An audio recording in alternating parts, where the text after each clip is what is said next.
Welcome back to the Creepy Walker. Settle in, get comfortable, and let these stories carry you somewhere quiet. Every story here is made for one purpose, to help you drift off and fall asleep.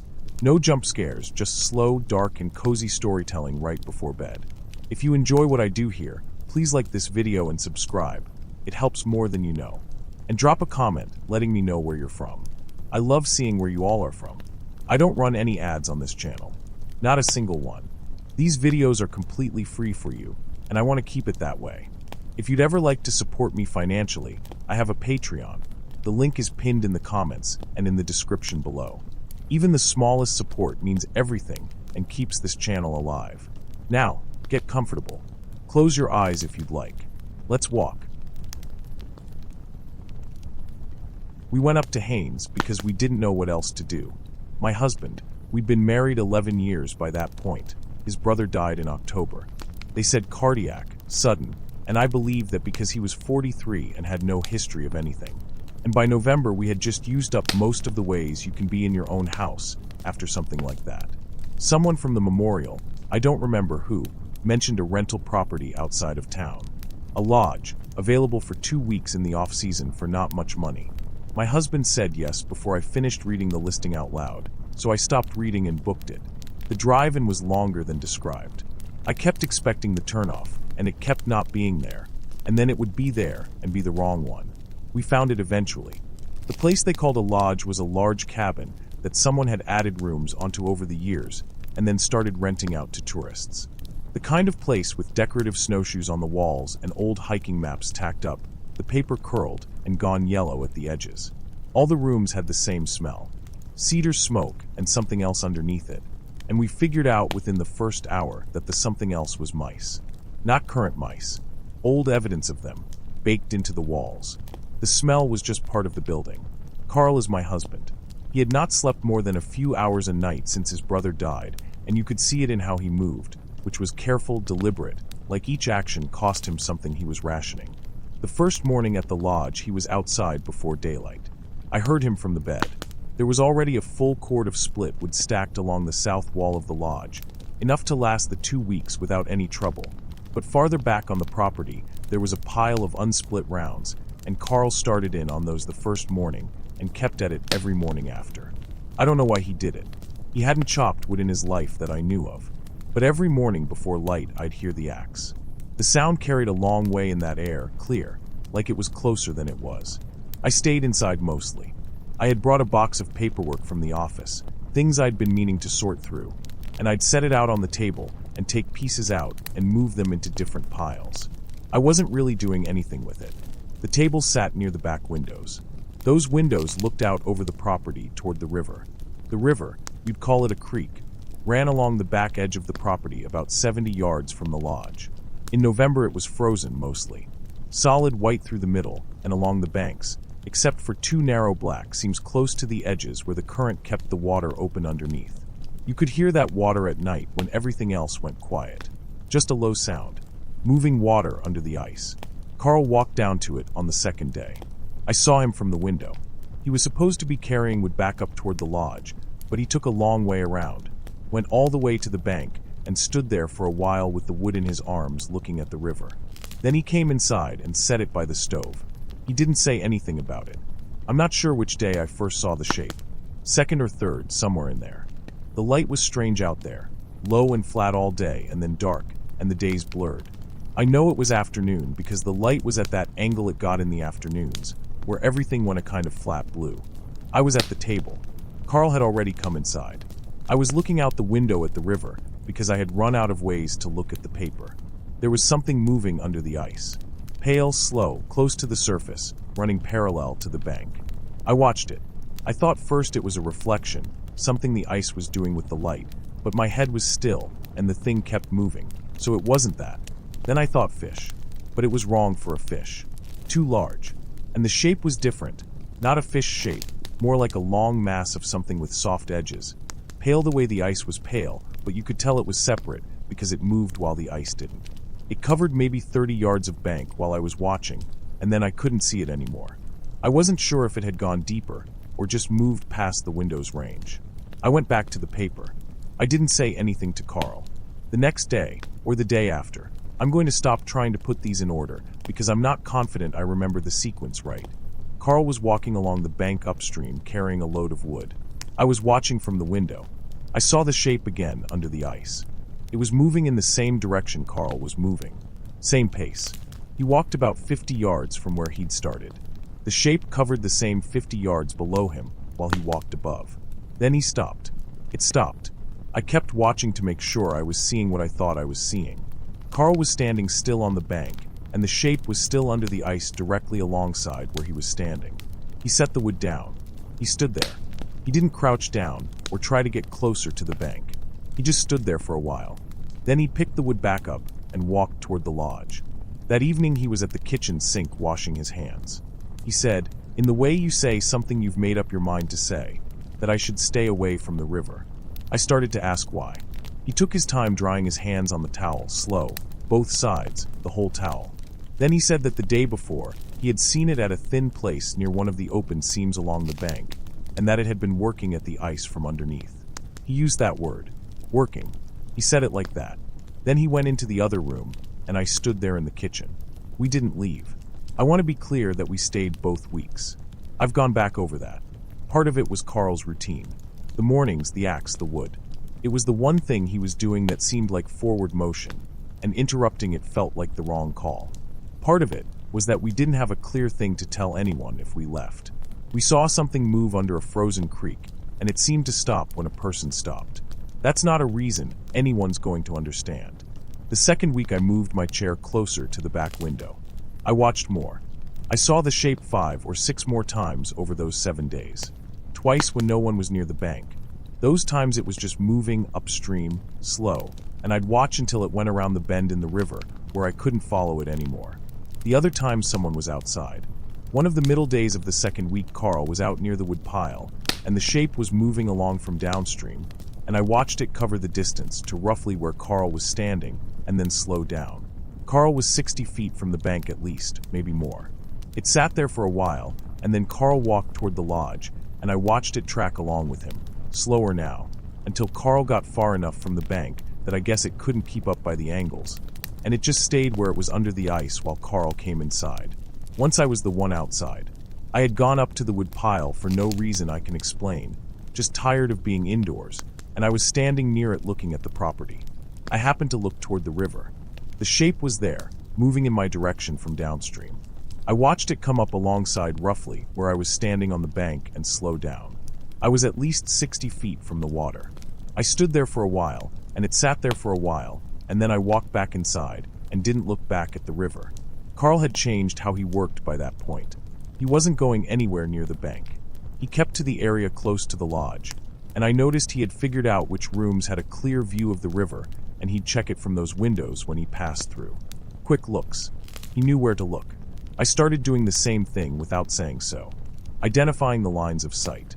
We were both doing it, and we both knew the other one was doing it, and we didn't talk about it. On one of the last afternoons, I sat at the window for a long time watching the empty ice. Then the shape was there, moving upstream, no one near the bank. I watched it for maybe 20 minutes. It moved at that same even pace, slowed down twice, and then kept going. And then it went around the bend, and I sat there another 10 minutes watching where it had been. I keep coming back to the pattern of it, the way it seemed to know where people were. I can't say what I mean by that exactly. I mean that there was a relationship between where it was under the ice and where the person was above the ice. And I saw that relationship hold up enough times that I stopped thinking it was coincidence. I'm not saying it was intelligent. I don't know what it was. I'm just saying the pattern was there, and I saw it more than once over 2 weeks, and I couldn't find a way to explain it that didn't involve the pattern being real. We loaded the truck on the last morning and drove out. Carl ate at a diner in town. I had coffee. We drove south. He seemed about the same as when we'd arrived, or a little more present, hard to measure. He didn't say anything about the river on the drive home, and I didn't either. I haven't brought it up since we got back. I tried once, and he said he'd rather not, and I said okay, and that was it. He's sleeping better now. He started running in the mornings again, which he used to do before his brother died. So that part improved.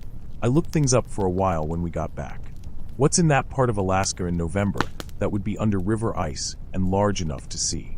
I went through fish, the large species, ruled those out by shape and size, and anyway the creek was too small. I looked at whether things happen under river ice with air or current that could look like movement, like something tracking along. I found some information about that. None of it explained the shape stopping when Carl stopped. I mostly stopped looking after a while. I don't know what it tried to do at that thin spot near the bank before Carl told me to stay away from the river. He didn't say more than he said that evening. I didn't ask for more than he gave me. I think about that towel. How long he took with it. Like he was deciding, right up until he was done drying his hands, whether he was going to say it at all. He said it, and then we just lived in the lodge with it for another week, and then we came home.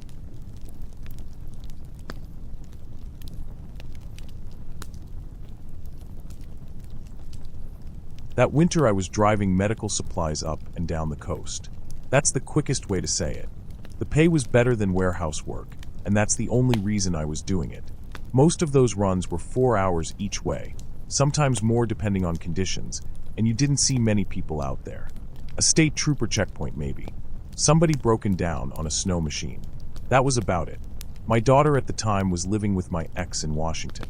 She was 9. I'm saying that now because it matters later, and I don't want to have to stop and explain it when we get to that part. The run I'm talking about was in January. I had a pickup, not mine. It belonged to the company, and I was headed back empty after dropping a delivery at a clinic. The road out there is not really a road. It's packed ice with walls of snow on either side, and you just stay in the track and keep moving. The heater in that truck had something wrong with it. It worked, but it clicked. Every few seconds. Some rhythm it couldn't stop doing. I saw him around 4 in the afternoon. He was standing next to an overturned snow machine, and he was waving one arm. I'll say that again because it's something I think about. One arm, not both. And he wasn't waving the way you wave when you're in trouble and cold, and you need someone to stop. He was doing it more like he was flagging down a bus. Like he already knew I was going to stop. I stopped. He got in. Mid-50s maybe. Heavy parka. He had frost on his eyebrows, and when he sat down the cab smelled different right away. Wet wool and something underneath that I don't have a word for. I noticed it and I kept driving. He didn't say anything at first. He sat and he rubbed his thumb against his palm. That motion, just back and forth.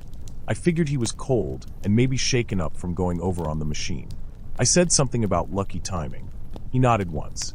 We drove maybe 3 miles, and then he said something to the windshield. He asked if my daughter still slept with the aquarium light on. I want to be careful about this next part because I've said it to a couple people before, and the way I said it made them think I'd misheard him or that I was leaving something out. I'm not leaving anything out. He said my daughter. He didn't ask if I had kids. He didn't describe anything. He said my daughter, and then the aquarium, and then the light. My daughter has had an aquarium in her room since she was 6. She doesn't like the dark, so the light stays on through the night. I had not told anyone that. Not anyone up there. Not anyone on that job. There was no conversation where her name or anything about her came up. I had no reason to talk about her. I nearly went off the road. I corrected and I asked him what he just said. He was looking straight at the windshield. He didn't answer. I kept driving because stopping on that road is its own problem, and also I didn't know what I would do if I stopped. I was going through it, trying to think of any time I'd mentioned her to anyone at the clinic, at the depot, on the phone in a place where someone could have overheard something. I couldn't find it. There was nothing there. A few minutes later, he said something about aspirin. He asked if I still carried aspirin for the headaches behind the left eye. I do carry aspirin.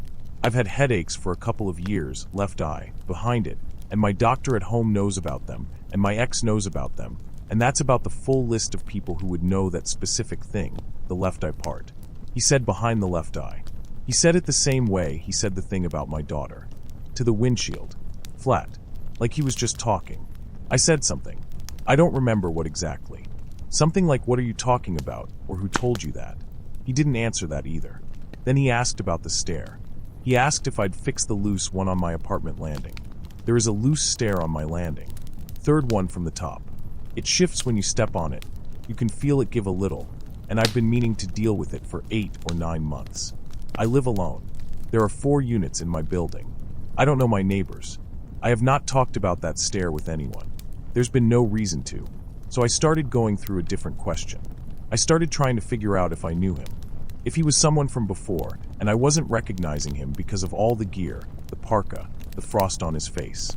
I went through people I'd worked with, guys from years back, people I could think of who might have some connection to anyone I'd talked to up there. I couldn't place him. And the thing is, the way he was saying all this wasn't how you talk to someone you know. He wasn't catching up. He wasn't saying remember me or long time. He was saying these things the way you'd say the time or the temperature. Like he was just reporting what he knew.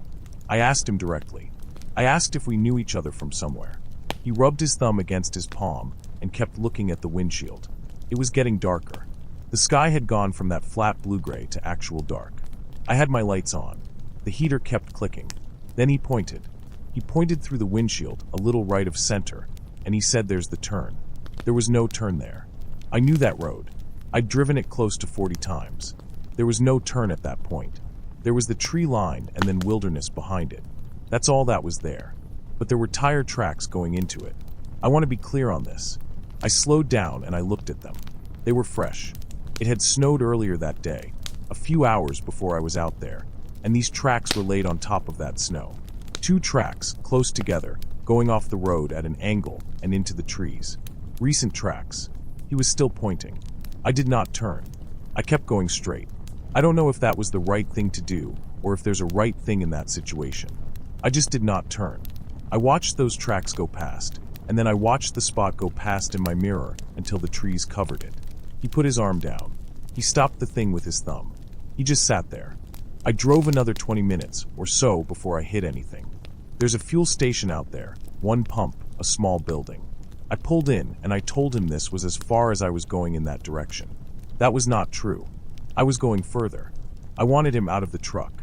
He opened the door and he got out and he walked toward the building without looking back at me, and I waited until he was inside, and then I left.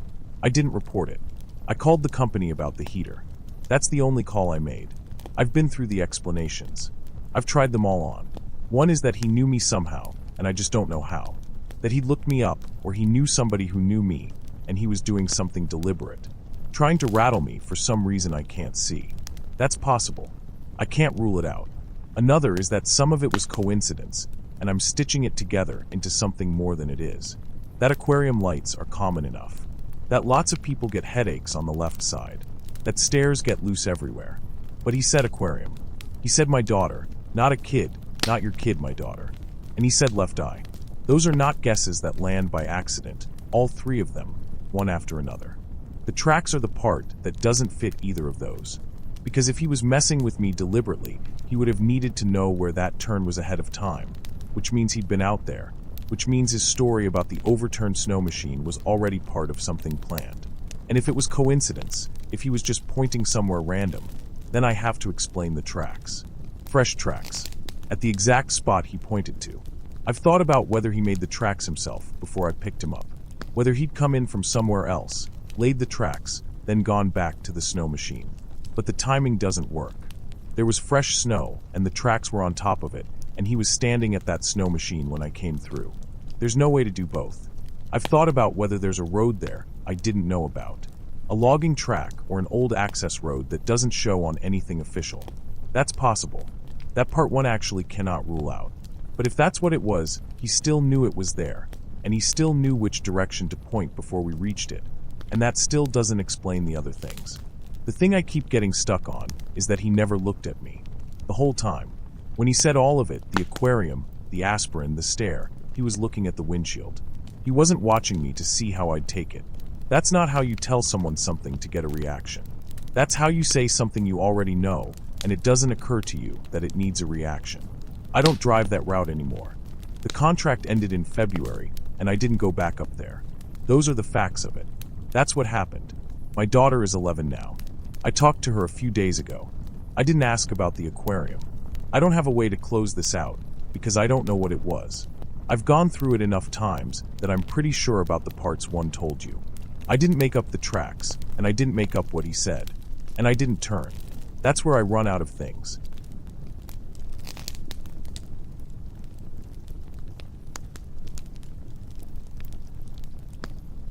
My cousin Danny owed money to the guy who owned the boat, and that's the whole reason I ended up on it. Danny called me in September and said he needed a warm body with 2 working hands who could sign for the season, and I said yes because I was 23 and didn't have anything going on otherwise. That's it. That's the whole reason I was there. The boat worked out of Dutch Harbor. This would have been 97, maybe 98. I flew up from Portland on a puddle jumper that felt like it was held together with electrical tape, and I got to the dock, and there was the boat, and there were the guys, and I was the youngest by probably 10 years, maybe more. I didn't know anything about crab fishing. I'd been on open water maybe twice in my life, and both times it was a lake. The skipper was a guy named Hartwell. That's what everyone called him, just Hartwell, and he was from somewhere in Alaska, and he had the kind of face that looked like it was angry even when it probably wasn't. He didn't say much to me when I got on. He looked at my hands and then looked away, and that was about it for the welcome. There were 4 other guys working the deck. I'm not going to go through all of them. The one you need to know about is Leon. Leon was from Oregon originally, Eugene I think, and he was maybe 30, 32. Thin beard, patchy in some spots.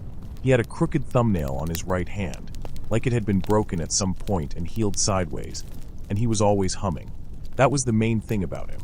Old country songs, the kind of stuff your grandmother might have on a cassette, but he hummed them out of key, and he did it constantly, while he was working, while he was eating, just under his breath all the time. It wasn't annoying exactly. You just always knew where he was. He had the bunk below mine. We were in a room with 2 other guys, and it was tight. You couldn't really stand up all the way, and everything smelled like rubber and diesel, and whatever the cook had made the night before. The cook reused the coffee grounds until the pot tasted like pennies. That's the kind of boat it was. Nobody's going to tell you those boats are glamorous once they've actually been on one. Your gloves freeze, and then they crack and your knuckles split open in the salt water, and that's just Tuesday. So Leon was below me, and we talked some the first couple nights. Nothing important. He asked where I was from, and I told him, and he told me about Eugene, and about a job he'd had at a lumber yard before this. He said crabbing paid better, even though it was worse in every other way.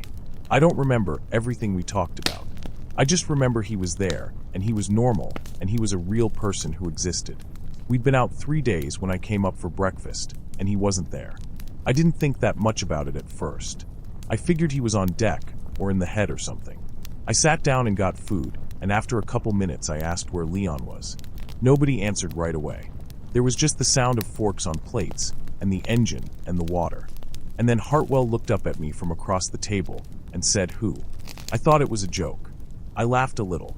I said Leon, the guy I bunk with, the guy who's been working the port side with me for 3 days.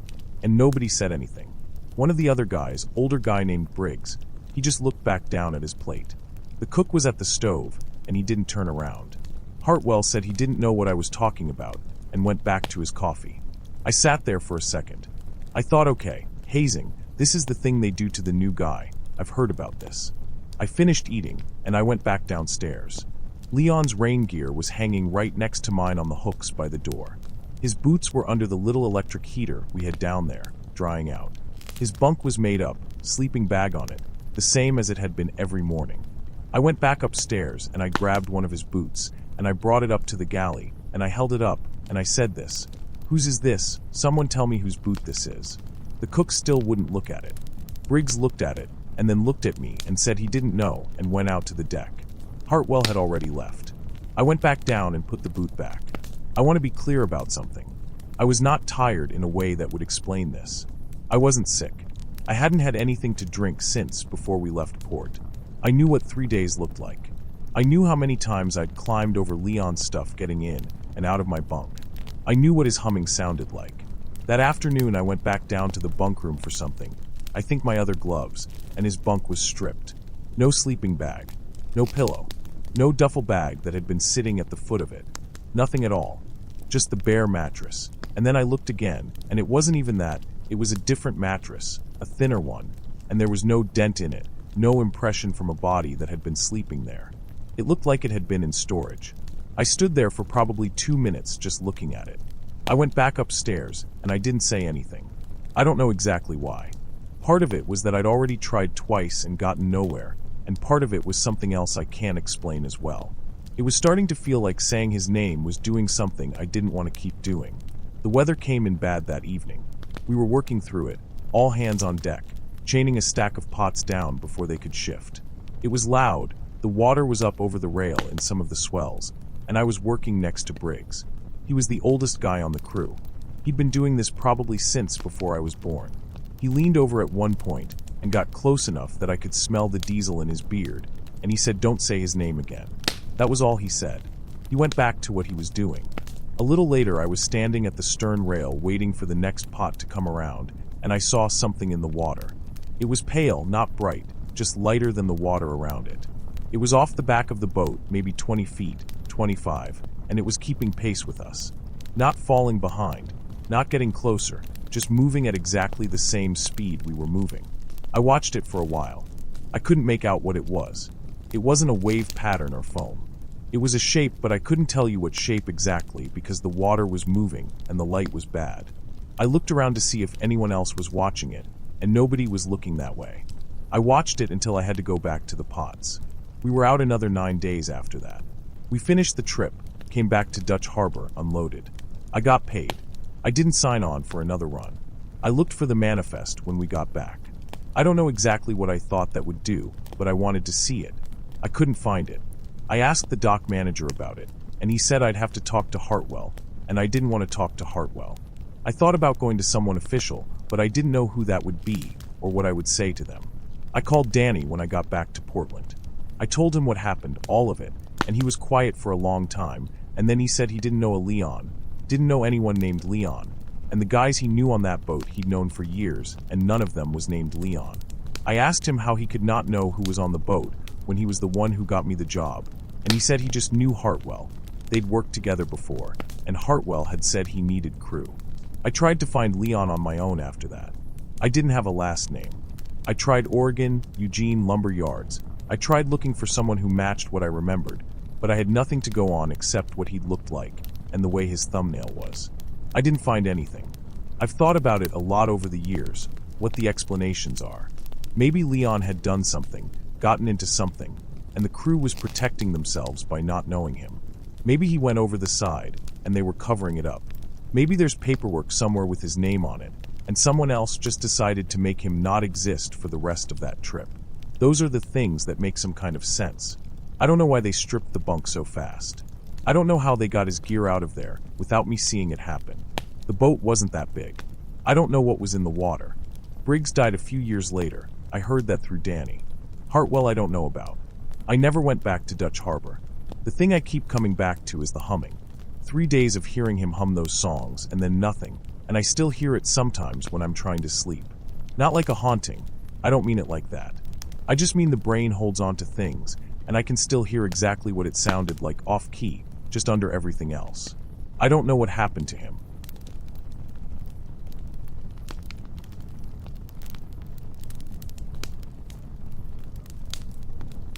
My nephew was the one who started it, or that's the easiest way to say it, but I'm not even sure that's right. I moved to Anchorage in 2012. My sister needed help.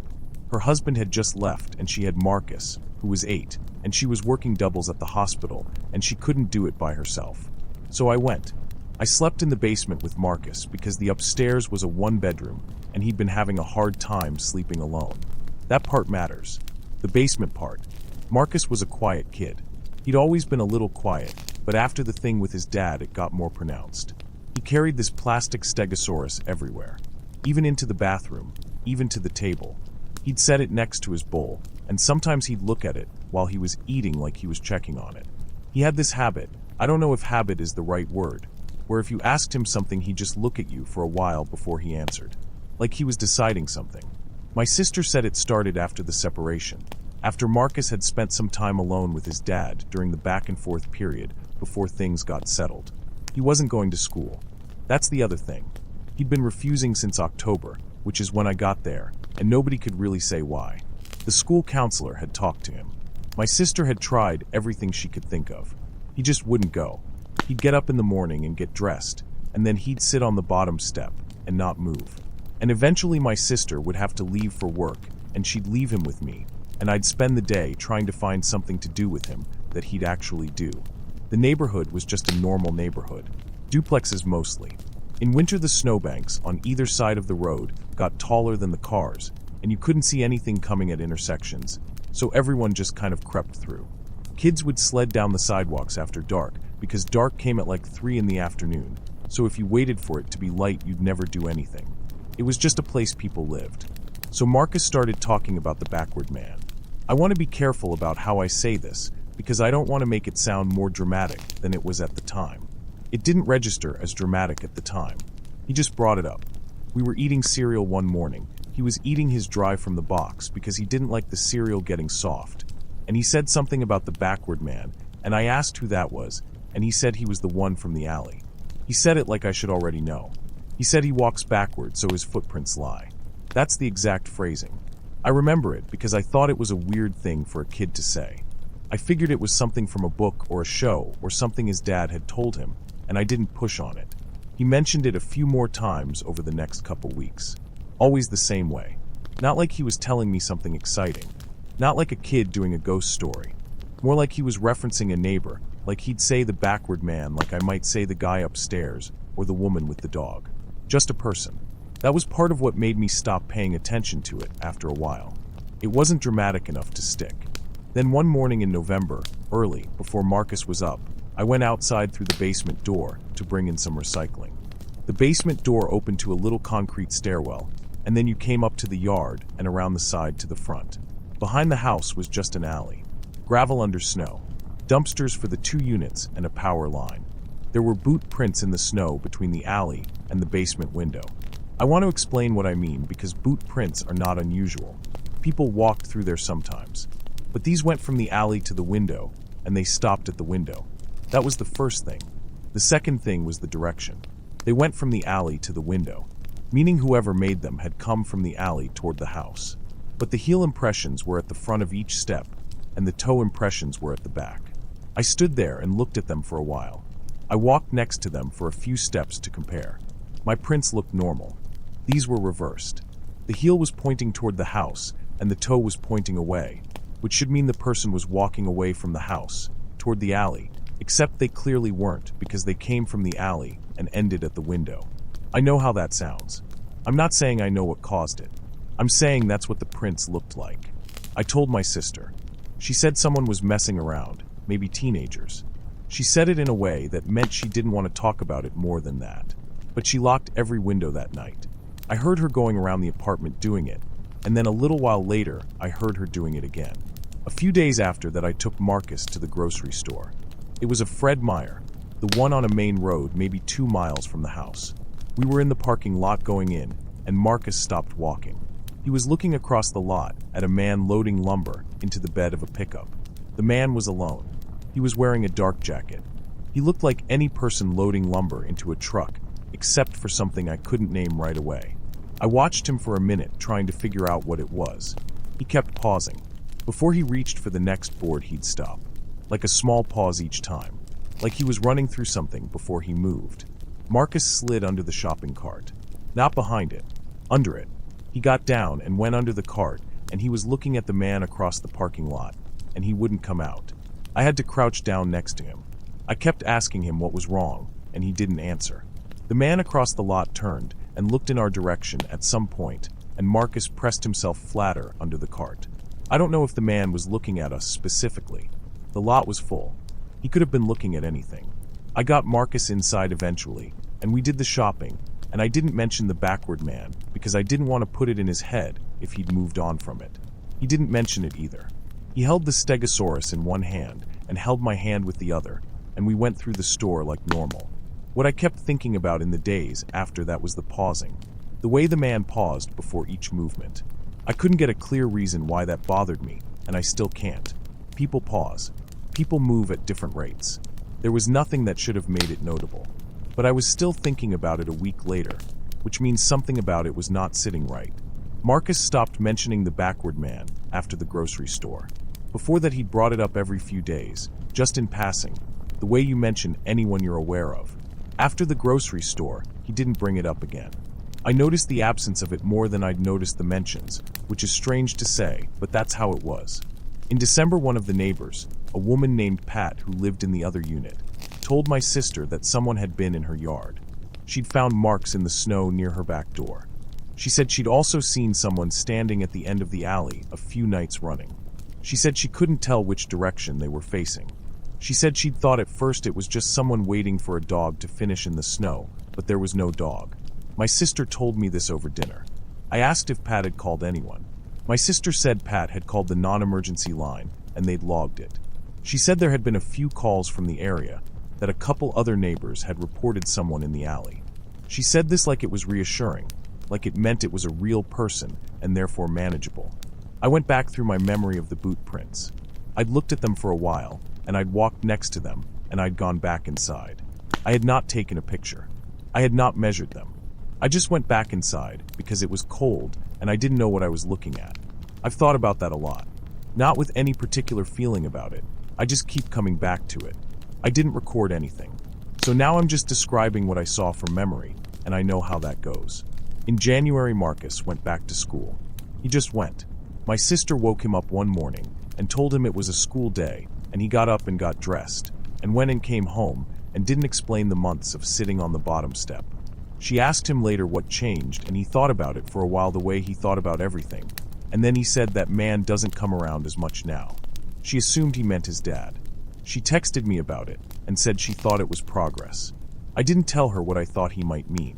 I'm not even sure what I thought he meant. I didn't know enough to say anything. The last thing I have is from February, about a week before I went back home. I was shoveling the front walk in the morning, and I saw a man at the end of the street. He was standing at the corner where the street met the main road. He was facing the main road. He was just standing there. I watched him for a while. It was early, and there wasn't much traffic. He stood there for maybe 3 minutes, and then he walked around the corner onto the main road. I went back to shoveling. The thing I keep turning over is this. When he walked around that corner, he didn't turn his head. He was facing the main road the whole time he was standing there. He walked around the corner in the direction he was already facing, which is normal. But when you turn a corner walking forward, you usually angle into it a little. You lean into the turn. He didn't do that. He moved laterally around the corner. Like he didn't change the direction his body was oriented, just moved to where the road was. I don't know how to describe it better than that. I don't know if I was tired. I don't know if I was primed to see something by then. I shoveled the rest of the walk, and I went inside. Marcus is 13 now. My sister moved out of that apartment in 2014. I don't know anything about who lived there after her, or what happened on that street. I don't talk to Marcus about it. He's a normal kid mostly. He doesn't carry the dinosaur anymore. I still don't know what the boot prints were. I've thought of explanations. None of them fully work. The pausing in the parking lot could have been anything. The man at the corner could have been walking strangely for any number of reasons. I know that. I'm not saying I know what any of it was. I'm just saying I was there for 4 months, and those are the things I noticed, and I don't have anywhere to put them.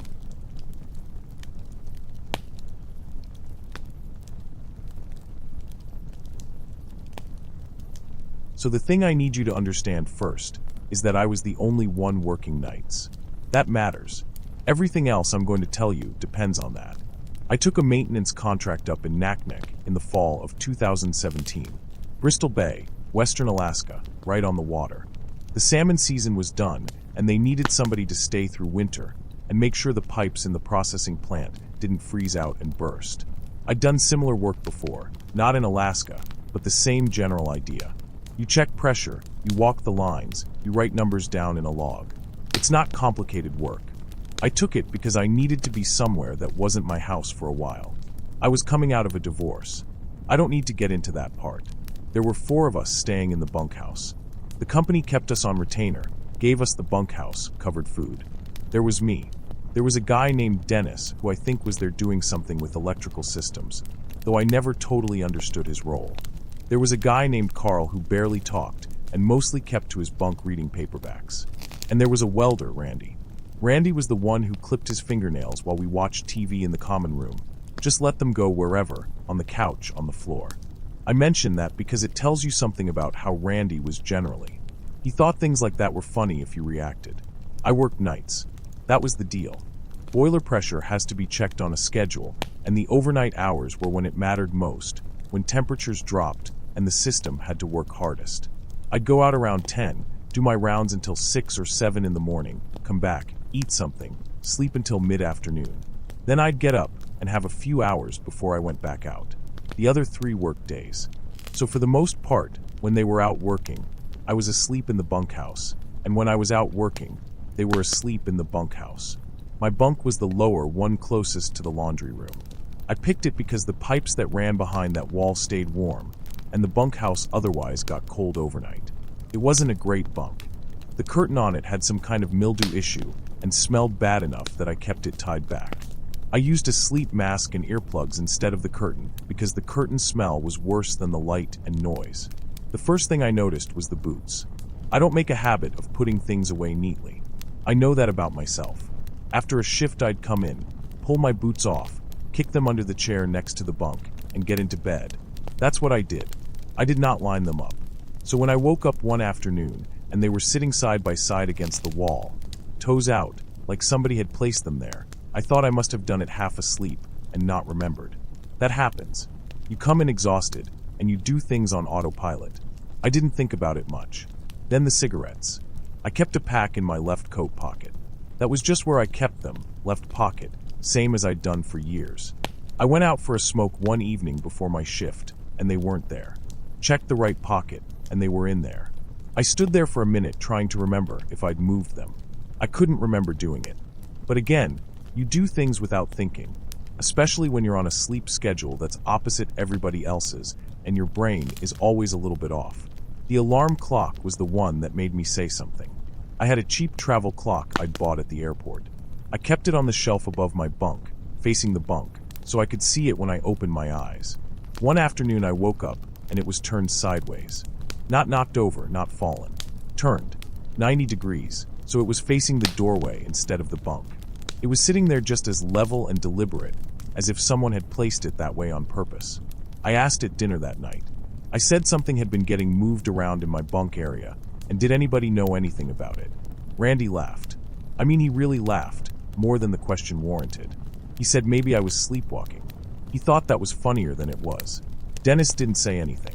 He was chewing the inside of his lip, which I'd noticed he did when he was uncomfortable, and he was looking at the table. Carl said he hadn't touched anything, and went back to his book. I didn't push it because I didn't have anything solid. Boots can get moved. Cigarettes can get moved. A clock can get bumped. None of it was something I could sit down and make a case out of. And they were the guys I was living with for the next 4 months, so. But I started paying more attention after that. I started noticing the condition of things when I left, and checking them when I got back. Not in a dramatic way. I just started being aware. My toothbrush. The paperback I kept on the shelf. The way my blanket was folded back. I'd leave, take a mental picture, come back, check. And things were getting moved. Not always. Not every day. But enough. My paperback got moved 3 or 4 times over about 6 weeks. Always just a little, turned a different direction, or shifted to a different spot on the shelf. My toothbrush got put in the cup instead of lying next to the cup, which is where I left it. Small things. The kind of things where if you said them out loud, they'd sound like nothing. I tried to figure out who was in the bunkhouse during the day. That was harder than it should have been. Dennis and Carl were supposed to be working days, but neither of them had work that kept them outside constantly. Either of them could have been in and out. Randy's schedule was the most variable. He'd have days where he was out welding somewhere on the facility, and days where he was just waiting on parts or waiting on weather and staying inside. I tried staying awake one day to see what happened. I made it to about 1 in the afternoon, and then I was out. When I woke up, my toothbrush was in the cup. There was nothing aggressive about any of it. Nothing was taken. Nothing was broken. Nothing was in the wrong place in a way that would have caused a problem. If anything, things were being placed more carefully than I placed them myself, which is part of what made it hard to talk about. You can't go to someone and say things in my space are too neat. About 6 weeks in, maybe 7, I came back early one afternoon. There'd been a problem with part of the generator line on the north side of the plant. Freezing rain had taken out some of the heat tape, and I'd been dealing with that and got it sorted faster than expected and headed back to the bunkhouse maybe 2 hours before I normally would have. I came in through the side door, the one closest to the bunks. The common room was empty. I walked down the hall toward the bunks. My curtain was closed. I need you to understand what I said earlier. I never closed my curtain. I kept it tied back because of the smell. It had been tied back when I left that morning. I was sure of that, as sure as I was of anything. It was tied back when I left, and now it was closed. I stood in the hall and looked at it. Then something moved behind it. Not fast, just a shift, the way something shifts when it adjusts its weight, when it gets more comfortable or less comfortable. It was not a fast movement. It was not a panicked movement. It was the movement of something that had been there a while and was now reacting to my being there. I did not open the curtain right away. I stood in the hall for a while. I don't know how long. Then I reached over and pulled the curtain back. The bunk was empty. There was an impression in the blanket. The blanket was pressed down in the middle in a shape that was a body shape. Oblong, wider at one end. The kind of impression a person leaves if they've been lying somewhere for a while.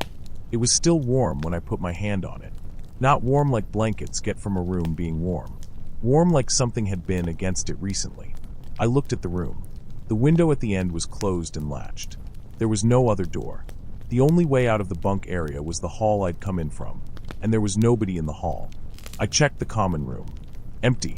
I checked the bathroom. Empty. I went through the whole bunkhouse and nobody was there.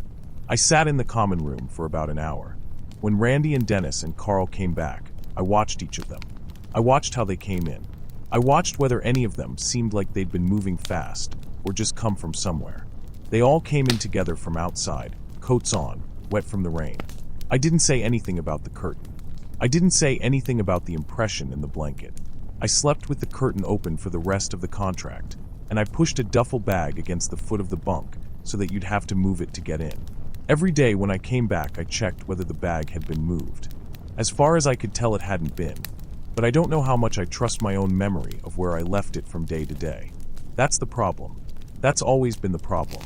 I finished the contract in March and flew back home. I didn't keep in touch with any of them. I don't know how you would start that conversation with Dennis or Randy anyway. I don't know what you'd say. I've thought about what it could have been. I've gone through it. If someone was in there and got out before I got to the bunk, there was only one way out, and I was standing in it. If the impression in the blanket came from something other than a person, I don't know what. It wasn't a bag I'd left there, I know that. The bunk was empty when I left. The warmth is the part one keep coming back to. Everything else I can argue myself out of if I try hard enough. Boots get moved. I could have moved the clock myself. The curtain, maybe I closed it one time without thinking, and that was the first and only time. Fine. But the warmth in the blanket was real, and I know what I felt when I put my hand there. I don't know who it was. I've thought about whether it was someone from outside the crew, someone who knew the facility and knew the schedule. That would explain the timing, knowing when I'd be gone, knowing roughly when I'd be back. It doesn't explain why. It doesn't explain what they were doing. It doesn't explain how they got out. The welder laughed too hard. Dennis stopped looking at me directly after I started bringing up the moved things. Carl said very little. None of that proves anything. I filed out my contract paperwork and turned it in and got on the plane, and I haven't talked about this to very many people because most of it sounds like nothing if you weren't there. Moved boots. Moved cigarettes. A clock turned sideways. A closed curtain and a warm blanket. I know how it sounds. I just know what the blanket felt like under my hand.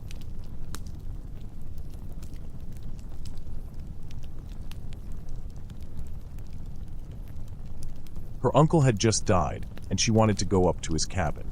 That's the whole reason we went.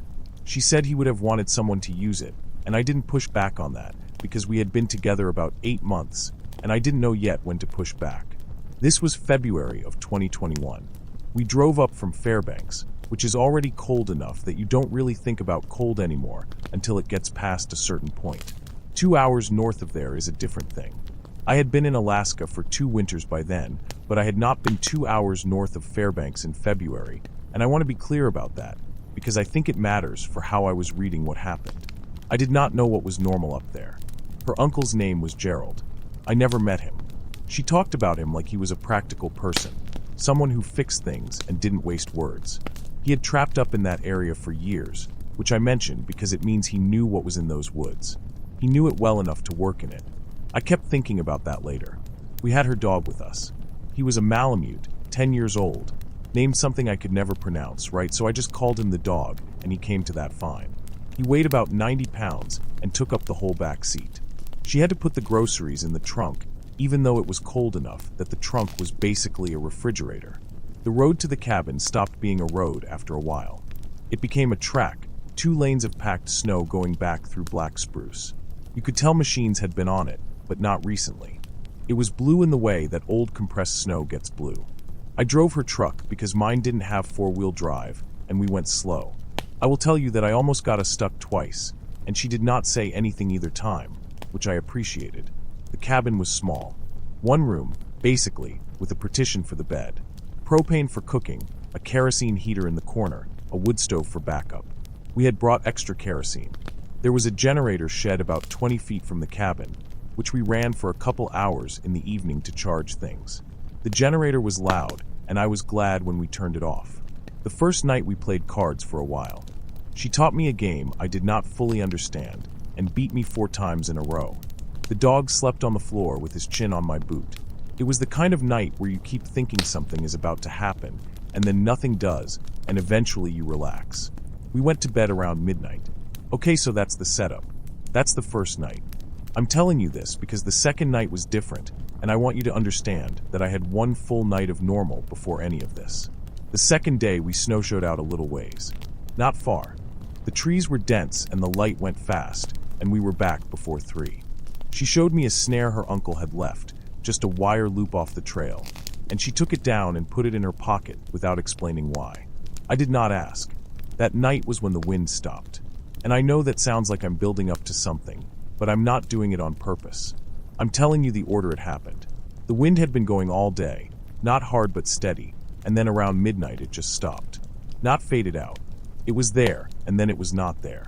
The propane light in the center of the room was one of those lantern types, and the light didn't change, but the sound did. The cabin had been making small sounds all day, settling sounds, wind sounds, and then it was completely quiet. The dog lifted his head before I heard anything. He was already looking at the south wall. Then there was a step outside. Just one. It was a crunch, but slower than a crunch, more like the sound of something pressing down hard enough that the compression happens in stages. I have walked on cold snow my whole life. I know what a footstep sounds like. This was that, but heavier and slower, and there was a long pause after it. Then another one. From the other side of the cabin. The north wall. I looked at her, and she said what she said about moose, and I didn't argue with her. I want to be honest that I was not sure she was wrong. Moose are big. Moose come close to buildings sometimes. I had no reason to say she was wrong except that the steps did not sound the way I expected a moose to sound. Not in terms of weight, but in terms of spacing. There was too much time between them. It felt like whatever it was knew it was making noise, and was deciding when to make more. I'm not saying it was thinking. I'm saying it moved like something that was paying attention. The dog did not bark. I have to say that again, because it is the thing I keep coming back to. He is a working dog. He has barked at squirrels. He has barked at other dogs on a screen, at a picture of a dog on a bag of food, at sounds I could not identify. He did not bark. He made a sound low in his throat that I had not heard him make before, and he did not get up, and he did not go to the door. There was a window on the south wall, and a window on the east wall. Both of them were frosted except in the corners, and in patches near the heater where the glass stayed warm enough. I went to the south window, and I looked out through one of the clear patches. There was a light on the generator shed. One of those solar path lights her uncle had mounted on the corner. It was dim. They're always dim in winter because they don't charge well, but it put out enough that I could see the shed and the snow around it. There was something pale moving behind the shed. I saw part of it. I did not see all of it because it was behind the shed. What I saw was pale, and it was moving slowly, and it was high off the ground. Not high like a wolf standing up. High like it was just tall. I don't know how to tell you how tall because I was estimating off the shed, and I don't know exactly how tall the shed was. But what I saw was not at the height I expected something to be, and it was too narrow for a bear. That's the thing. It was not wide the way a bear is wide. I am not going to tell you what I thought it was, because I don't know, and I did not know then either, and I still don't know. I stepped back from the window. She was watching me. I told her what I saw, and she went to look, and she stood there for a while, and then she came back, and she said she didn't see anything, which was true by then, whatever it was had moved. The dog was still making that sound. We did not go to sleep. We sat at the table with the lantern on, and we did not talk much, and the steps kept coming. Not constant, not fast, but they kept coming, from different sides of the cabin, sometimes with 20 minutes between them, and sometimes faster. The dog tracked each one with his head. turning to face wherever the sound came from. And then, I want to say it was around 2 in the morning, there was a sound against the outer wall of the cabin. Not against the window. Against the wall itself, the south wall. It was not a scratch. It was not a knock. It was a sound I would describe as wet, if that makes sense, like something pressed up close. Like something exhaling against the wood. A long, slow exhale. I am not going to tell you, I'm sure that's what it was. I am telling you what it sounded like to me. It lasted maybe 3 seconds. It was close enough that the sound had texture, which is not a thing I would normally say, but I don't know how else to put it. You could tell the source of it was large. Not from volume, from the duration of it. And then the same sound from above us. From the roof. Right after the first one. So close after that the second one started before the first one had finished. 2 of them. One at the wall, one on the roof. The dog got up then, and went to the corner near the wood stove, and lay down facing the room. He did not look at the walls or the ceiling after that. He just kept his eyes on us. We did not go outside. I want to say that clearly. We stayed inside until it was light, which in February up there is not until almost 10 in the morning. I fed the wood stove and she ran the kerosene heater, and we did not talk about leaving, and we did not talk about what the sounds were. We just stayed up until it was light. When it was light, we went out. Not right away. We had coffee first. Then we went out and I walked around the cabin and I looked at the snow. There were tracks on the south side in the area where I had seen the thing behind the shed. I am not a tracker. I cannot tell you with authority what they were. They were large. They did not look like any track I could match to an animal I knew. They were spaced far apart. They went off into the spruce, and I did not follow them. There was nothing on the roof that I could explain. There was a ridge of disturbed snow along the peak, and that was it. We stayed 2 more nights. Nothing happened the same way again. There were sounds on the 3rd night, but they were brief and farther off, and the dog slept through them. By the 4th day, she said she was ready to go, and I said okay, and we packed everything up and drove out on the packed track, and got back to the plowed road, and I did not say much until we were back in Fairbanks. She still says it was a moose. I have not pushed back on that. I don't know what it was. I know that at -40, which is close to what it was that night, nothing moves around much if it can help it. I know that whatever made those sounds on the roof also made sounds at the wall at the same time. I have gone back and forth on whether I actually heard them as simultaneous or whether I just remember them that way, and I honestly cannot tell you which is true anymore. I have not been back up there.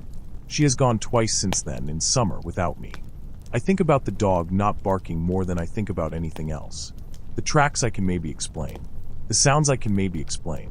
But that dog had 9.5 years of barking at things, and he did not bark at that. And I keep trying to figure out why, and I keep not getting anywhere with it. That's all I know about it, really. That's what happened.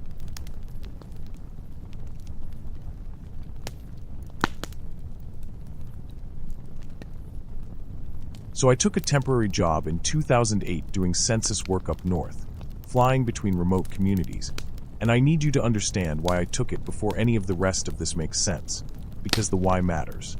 I had just gotten sober, about 4 months out, and what nobody tells you about early sobriety, or nobody told me anyway, is that you need something external to organize your days around, or you just start rattling around inside your own head, and that is not good. The census job gave me a clipboard and a form, and a reason to be somewhere at a specific time. That was basically the whole appeal. It paid okay, but not great. I didn't care. I needed the structure more than I needed the money. They paired me with a pilot. He flew a small plane, a Cessna, I think, and he picked me up from the regional hub, and we went out together every morning to whichever communities were on the schedule. He never told me his name, and I never asked, which sounds weird, but it wasn't really. We just fell into a working relationship fast, and the moment where you exchange names kind of passed before it happened. I called him the pilot when I talked about him to anyone. He wore sunglasses the entire time. Inside, outside, on the ground, in the air.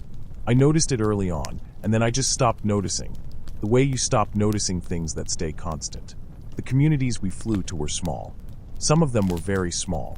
A few hundred people at most, sometimes less. They were spread out across a lot of distance, and the only way in or out for most of the year was by air or snow machine. The airstrips were just packed snow with some kind of markers at the edges. He landed on them fine every time, I'll say that. He knew what he was doing. My job was to go door to door and make sure everyone got counted. I had forms. I had a process.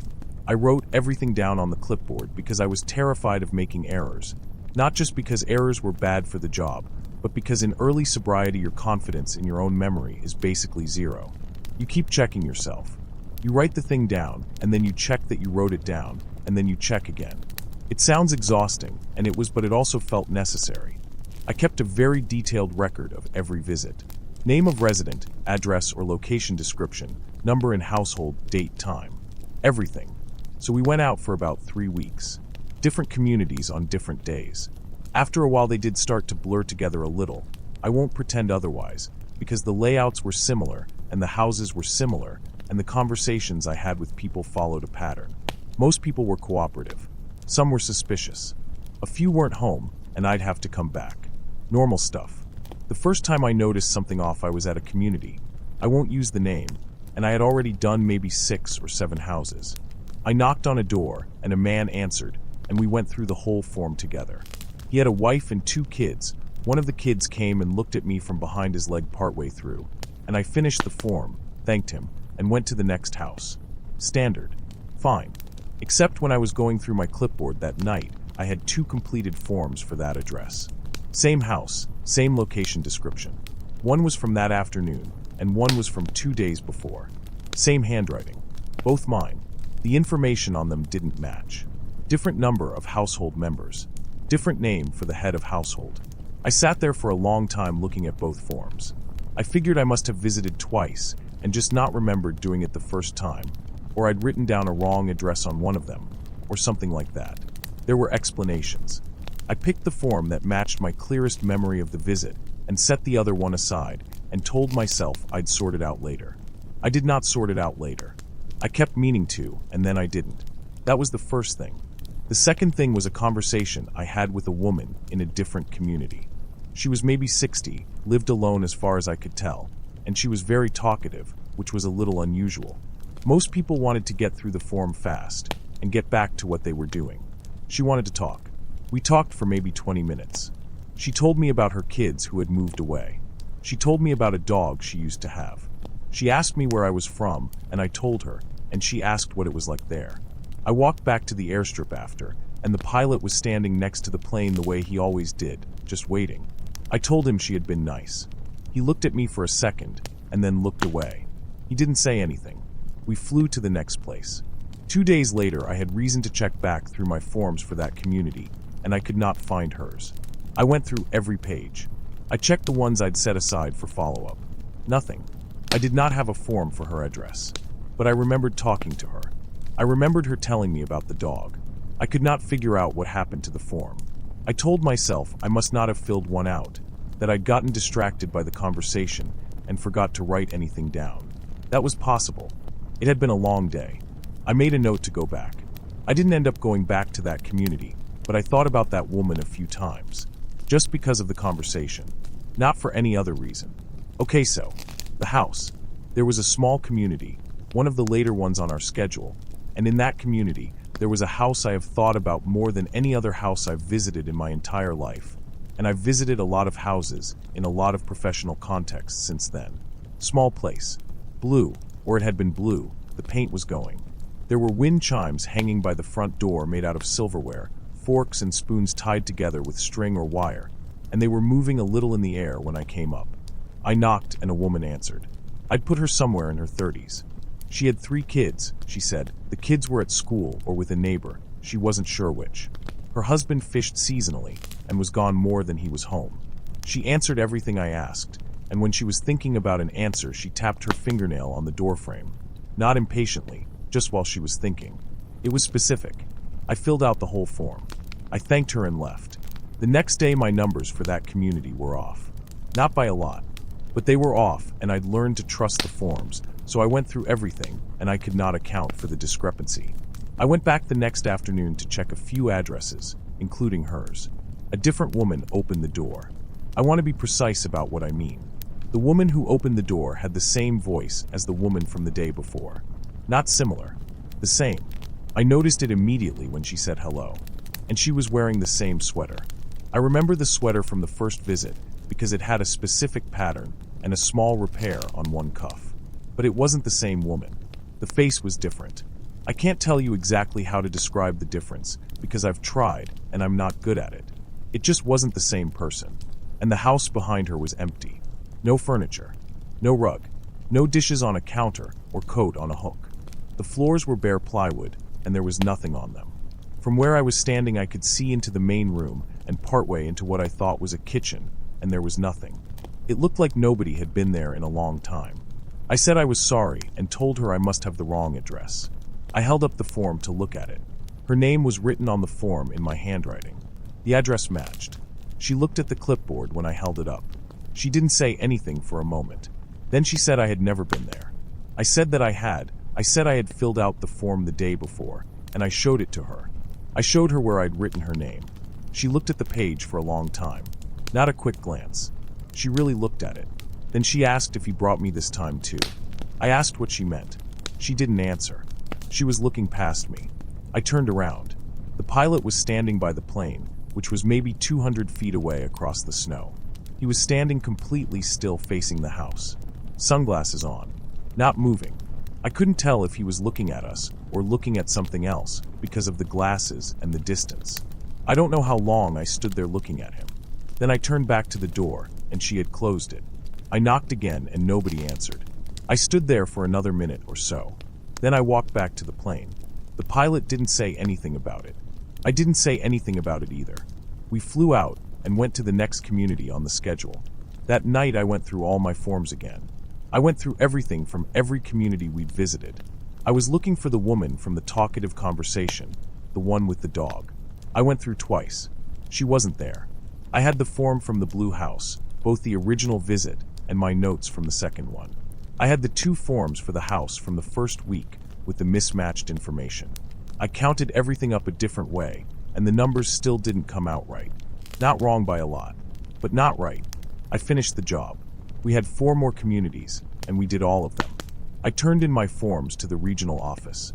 The woman there went through them and said everything looked fine and thanked me.